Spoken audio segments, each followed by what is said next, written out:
कहानी है वेंडम नामी एक आदमी की जो एक फोटोग्राफर है। वो एक सुनसान सहरा में आया है क्योंकि उसे आज होने वाले पूरे सूरज ग्रहण की पिक्चर्स लेनी थी। सड़क खत्म होने के बाद इस सहरा में उसे परफेक्ट पॉइंट ढूंढने के लिए काफी चलना पड़ता है। सूरज ग्रहण से पहले वो अपना सेटअप लगा चुका था। सूरज ग्रहण की पिक्चर्स लेने के बाद उसे शाम होने से पहले पहले इस सहरा से बाहर निकलना था। वो पैदल चलते हुए जब अपनी गाड़ी तक जा रहा था तो रास्ते में उसे इस सुनसान सहरा में एक रोता हुआ बच्चा मिलता है। इस सुनसान इलाके में एक अकेले बच्चे का होना अजीब बात थी। वेंडम इधर उधर दिखता है, आसपास कोई इंसान नहीं था जिसे वो इस लड़के का साथी या फैमिली माने कि बच्चा किसी बड़ी मुसीबत में ना आ जाए। वेंडम उसे अपने साथ ले जाने का फैसला करता है।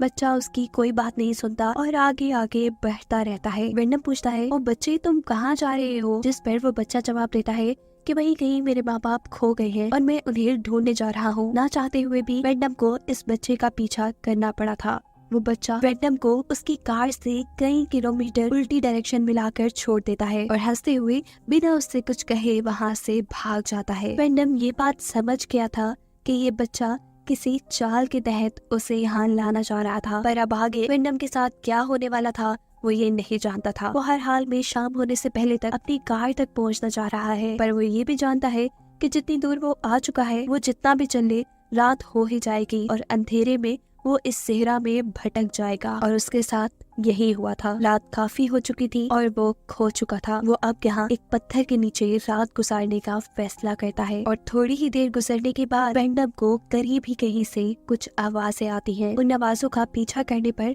वो एक खाई में पहुँचता है जिसकी गहराई में एक घर था। वहाँ बंधी एक रस्सी की सीढ़ी का सहारा लेते हुए वेंडम उस घर तक पहुंच चुका था। वो घर का दरवाजा नॉक करता है। उसे मदद की जरूरत थी, लेकिन जब अंदर से कोई जवाब नहीं आता तो मजबूरन वेंडम को जबरदस्ती इस घर के अंदर आना पड़ा है। अजीब बात थी, किसी अनजान इंसान के अंदर आने पर भी ये औरत बिल्कुल नहीं घबराई थी। वो अपने काम में मगन रहती है। वेंडम उससे कहता है कि मैं यहाँ खो गया हूँ और मुझे फोन की जरूरत है, क्या आपका फोन मुझे मिल सकता है? ये औरत कोई जवाब नहीं देती और उसके सामने खाना रख देती है। वेंडम यहाँ उसे अपनी कहानी सुनाना शुरू करता है और कहता है कि मैं एक बच्चे की मदद करना चाह रहा था, लेकिन उसने मुझे धोखा दिया। इन सभी बातों के जवाब में ये लड़की उसे कहती है कि काफी रात हो रही है, तुम्हें सोना चाहिए। वेंडम भी खामोश होकर सोने चला जाता है, जिसके बाद ही लड़की वेंडम के सामने ही कपड़े चेंज करती है और खुद सोने चली जाती है। सुबह जब वेंडम उठा तो वो लड़की सो रही थी। वेंडम उसके घर कुछ पैसे रखकर यहाँ से जाने के लिए जब बाहर निकलता है तो देखता है कि जिस सीढ़ी के जरिए वो इस खाई में आया था वो सीढ़ी यहाँ थी ही नहीं। ये जगह काफी गहराई में थी।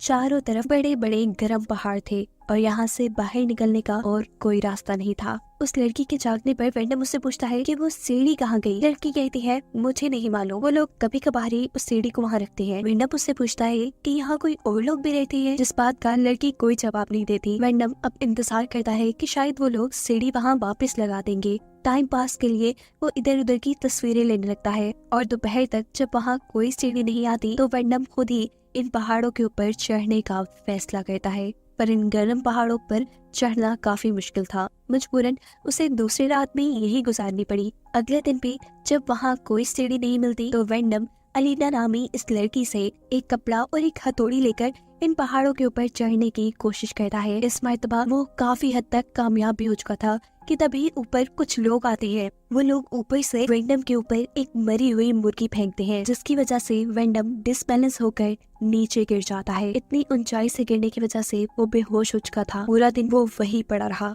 और रात में जब उसे होश आया तो उसने देखा कि हथौड़ी उसके पाँव में लग चुकी है। पूरा दिन छोड़कर इस वक्त पर वेंडम को दर्द से चिल्लाता देखकर अलीना उसकी मदद को आती है।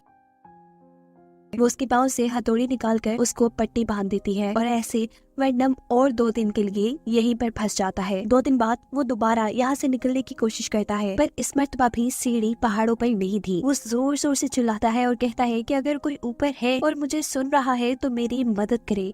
उसकी चीखें सुनकर अलीना भी बाहर आती है। वो अलीना से पूछता है कि आखिर कौन हो तुम और मुझसे क्या चाहते हो? अलीना घबराते हुए वेंडम से कहती है कि मैं तुम्हारा ख्याल रख सकती हूँ, मैं तुम्हें खाना दे सकती हूँ। वेंडम कहता है, मुझे खाना नहीं चाहिए, मुझे बस अपनी जिंदगी में वापस जाना है। अलीना यहाँ वेंडम के करीब आने की भी कोशिश करती है, फिर वेंडम उससे दूर चला जाता है और तभी वहाँ ऊपर कुछ लड़के उसे देखकर कहते हैं, और लड़के तुम मदद के लिए चिल्ला रहे थे, बताओ तुम्हें क्या चाहिए? इन्हें देखकर वेंडम बहुत ज्यादा खुश होता है और कहता है मुझे बस रस्सी चाहिए जो मुझे यहाँ से निकाल ले। ये लड़का उसे ये कहकर यहाँ से चला जाता है कि मैं रस्सी ढूंढ कर लाता हूँ, तो मेरा यहाँ इंतजार करना। वेंडम बहुत खुश था, उसे एक उम्मीद नजर आई थी। कुछ देर बाद रस्सी भी उसको दे दी जाती है। वो लड़के वेंडम से कहते हैं कि इस रस्सी को अपनी इर्द गिर्द अच्छे से लपेट लो। वेंडम भी उसे अपने इर्द गिर्द अच्छे से बांध लेता है और वो लड़के उसे ऊपर की तरफ खींचना शुरू करते हैं। लेकिन दरमियान में ही इन लड़कों ने वेंडम को ऊपर खींचना बंद कर दिया था। अब वो वेंडम को रस्सी से बुरी तरह झुला रहे थे। वेंडम जोर जोर से चिल्लाता है कि रोक दो मुझे, ऐसा ना करो, पर वो लोग उसकी कोई बात नहीं सुनते और फिर एक पॉइंट पर वेंडम एक पहाड़ी से टकराकर बेहोश हो जाता है। तब एलिना आकर इनसे इनकी लैंग्वेज में बात करते हुए कहती है कि उसे छोड़ दो। अब बच्चे उसे नीचे गिरा देते हैं। वेंडम को जब होश आया तो वो एलिना के बेड पर था। वो दोबारा यहाँ से बाहर जाने के लिए खड़ा हो जाता है। उसके जख्म अभी भरे नहीं थे, वो आगे जा नहीं पाता और वहीं जमीन पर लेट जाता है। इस वक्त पर एलिना उसके पास आती है और उसे समझाती है कि वो इतनी आसानी से यहाँ से नहीं निकल सकता। जितना जल्दी हो सके वो अपनी किस्मत को कबूल कर ले, अब उसे यही रहना पड़ेगा। वेंडम जिसे भी ये बात समझ आ गई थी कि वो इतनी आसानी से यहाँ से नहीं निकल सकता, वो एलिना की बात मान लेता है। दिखाया जाता है कि कुछ ही दिनों में ये दोनों फैमिली की तरह एक साथ रहने लगे थे। वो बच्चे जिन्होंने वेंडम को यहाँ फंसाया था, वो थोड़े थोड़े अरसे के बाद इनकी जरूरत की चीजें इन्हें दे दिया करते थे। एलिना वेंडम के लिए खाना बनाती, उसके कपड़े धोती, उसका सारा काम करती, जबकि वेंडम ने यहाँ पर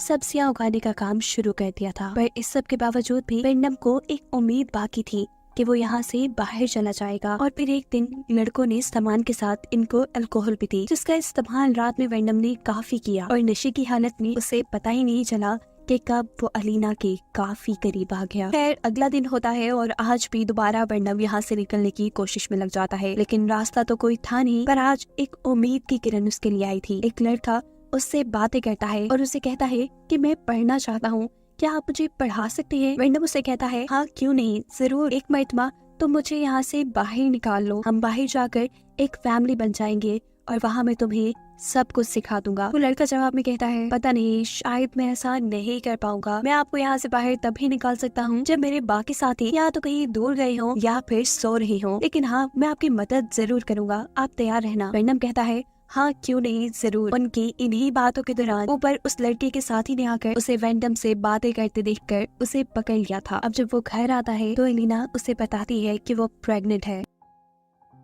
जो सुनने के बाद वेंडम काफी परेशान हो चुका था। काफी अरसे का वक्त भी गुजर गया था और अभी तक वो बच्चा जिसने कहा था कि वो वेंडम की मदद करेगा वो भी नहीं आया था। और एक रात अब उन्हें ऊपर से लड़कों की अजीबोगरीब आवाजें सुनाई देती हैं, जिस पर एलिना बताती है कि वो लड़के अपना कोई रिचुअल कर रहे हैं। वेंडम की अगली सुबह एलिना की रोती और चिल्लाती आवाजों से हुई थी। वो जब बाहर आता है तो देखता है कि वो लड़का जिसने वेंडम की मदद करने को कहा था, उसको इन लोगों ने मार कर ऊपर पहाड़ों में लटका दिया था। और उसे ही देखकर एलिना जोर जोर से रो रही थी। वो वेंडम से कहती है कि ये मेरा बच्चा था और तुम्हारी वजह से मारा गया। वो गुस्से में होती है और एक लकड़ी का टुकड़ा उठाकर वेंडम को मारना शुरू करती है। वो वेंडम को इतना मारती है कि वो बेचारा बेजान हो गया था। जिसके बाद एलिना ने उसे एक पिंजरे में कैद कर दिया। 9 महीने तक वो इसी पिंजरे में कैद रहा। एलिना उसे खाना और पानी दे देती थी जिसे वो जानवरों की तरह खाता था। इतना अरसा गुजरने के बाद एक और उम्मीद वेंडम के लिए जागी थी। उसे खाई के ऊपर एक लड़की नजर आई थी जो वेंडम को इस पिंजरे में बंद देखकर भी हैरान हो रही थी। वेंडम उससे मदद मांगता है और उसे यहाँ से निकालने को कहता है। ये लड़की भी फौरन उसकी मदद के लिए किसी को लेने जा, लेकिन कुछ ही देर में ऊपर वो लड़के जिन्होंने वेंडम को यहाँ कैद किया हुआ था वो उस लड़की को भी पकड़ लेते हैं। इन लड़कों ने वेंडम के सामने ही उस लड़की का मर्डर कर दिया था और इसके बाद वेंडम ये समझ जाता है कि वो कभी इस जहन्नुम से बाहर नहीं निकल पाएगा। कुछ दिन गुजरते हैं और वेंडम को एक दिन जिस देखकर वेंडम ये अंदाजा लगाता है कि यहाँ एक पूरा कबीला रहता होगा। एलिना के पास भी कुछ दिनों में एक बेबी होने वाला था। वेंडम एलिना से कहता है कि ऐसे वक्त पर तुम्हें मेरी जरूरत पड़ सकती है तो मुझे बाहर निकालो, मैं तुम्हारी मदद करूंगा। लेकिन एलिना ये कहते हुए उसे मना कर देती है कि नहीं, मैं सब कुछ खुद संभाल लूंगी, मैं पहले भी ये काम कर चुकी हूँ। और एलिना का जवाब सुनने के बाद वेंडम उससे कहता है कि प्लीज मुझे इस जेल से बाहर निकालो, मुझे इस जहन्नुम की जिंदगी से आजाद कर दो। अगर तुम ऐसा नहीं कर सकती तो मुझे मार दो। एलिना